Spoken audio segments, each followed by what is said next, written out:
రాష్ట్ర కమిటీ పక్షాన తెలంగాణ రాష్ట్ర ముఖ్యమంత్రి రేవంత్ రెడ్డి గారిని ఏదైతే మేము పంచాయతీ ఎన్నికల్లో వికలాంగులకు జనాభా తమాషా ప్రకారం రాజకీయ రిజర్వేషన్ కల్పించాలని చెప్పేసి తెలంగాణలో వివిధ జిల్లాల్లో కూడా పెద్ద ఎత్తున ఆందోళన కార్యక్రమాలు చేస్తున్నాం. మా వికలాంగుల సమాజానికి సంబంధించినటువంటి పెద్దలు సీనియర్ నాయకులు నల్గొండ శ్రీనివాస్ గారు కానివ్వండి,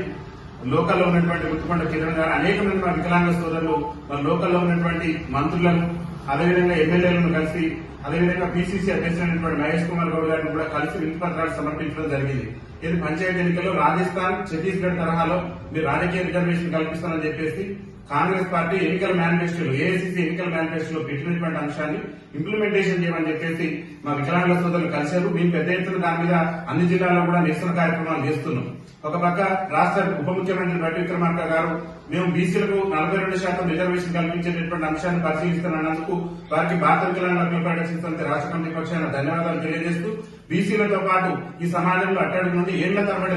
రాజ్యాధికారానికి దూరమైనటువంటి సామాజిక వర్గం వికలాంగుల సామాజిక వర్గం కాబట్టి మరి పీసీసీ అధ్యక్షుడు మహేష్ కుమార్ గౌడ్ గారిని నిన్న కలిసినటువంటి సందర్భంలో మా వికలాంగుల సమాజానికి సంబంధించినటువంటి సీనియర్ నాయకులు నల్గొండ సీనియర్ వంశీరాజ్ చంద్రన్న, అనేక మంది మా వికలాంగుల నాయకులు కలిసినటువంటి సందర్భంలో మరి వారు ఏం చెప్పారంటే, మీరు గతంలో కలిసినప్పుడే ముఖ్యమంత్రి గారికి లేఖ రాసిన వికలాంగుల రాజకీయ రిజర్వేషన్ అంశాన్ని మనం ఏఐసీసీ మేనిఫెస్టోలో పెట్టినాం, దీన్ని అమలు చేయాలని చెప్పేసి లేఖ రాసిందని చెప్పేసి మహేష్ కుమార్ గౌడ్ గారు చెప్పడం జరిగింది. అయితే పీసీసీ అధ్యక్షుడు మహేష్ కుమార్ గౌడ్ గారికి ప్రత్యేకంగా మేము ధన్యవాదాలు తెలియజేస్తూ, మరి ఆ లేఖ ఏదైతే మీరు రాసినటువంటి లేఖ అయితే ఏదైతే ఉందో దాన్ని బహిర్గతం చేయాలి, సమాజానికి చూపించాలని చెప్పేసి పీసీసీ అధ్యక్షుడు గారిని కోరుతున్నాం. మరి ముఖ్యమంత్రి గారు మీరు లేఖ రాస్తే ఇంతవరకు కూడా ముఖ్యమంత్రి గారు ఎందుకు ఆ విషయం మీద స్పందించట్లేదు అనేది కూడా మరి ముఖ్యమంత్రి గారు పీసీసీ అధ్యక్షుల హోదాలో మీరు ఉన్నారు కాబట్టి ఆ రాసినటువంటి లేఖను బహిర్గతం చేయాలని చెప్పేసి మేము విజ్ఞప్తి చేస్తున్నాం. దాంతోపాటు తెలంగాణ రాష్ట్రంలో అనేక మంది వృద్ధులు ఇవ్వాలి కొత్త పింఛన్లు రాకుండా. గత ముఖ్యమంత్రి కేసీఆర్ గారు ఉన్నప్పుడు ఏదైతే పింఛన్లు ఉన్నా అయ్యే పింఛన్లు కానీ నేటి వరకు కూడా తెలంగాణ రాష్ట్రంలో నూతన పింఛన్లు రాక, నూతనంగా తెలంగాణ రాష్ట్రం కేసీఆర్ తర్వాత ముఖ్యమంత్రిగా రేవంత్ రెడ్డి గారు వచ్చింది కానీ తెలంగాణ రాష్ట్రంలో నాడు బీఆర్ఎస్ పార్టీ పెట్టిన పింఛన్లు తెస్తే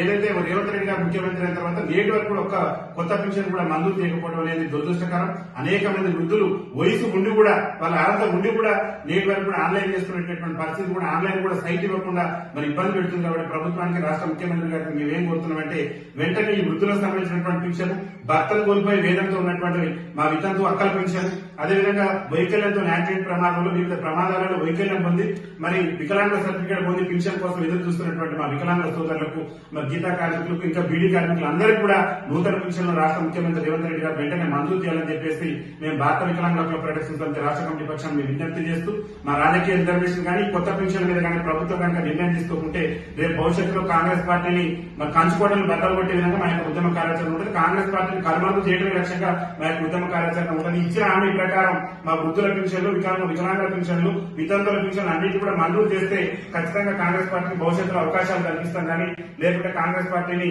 మరి ఖతం చేయడమే లక్ష్యంగా మా యొక్క ఉద్యమ కార్యాచరణ ఉంటుందని చెప్పేసి తెలియజేస్తున్నాం.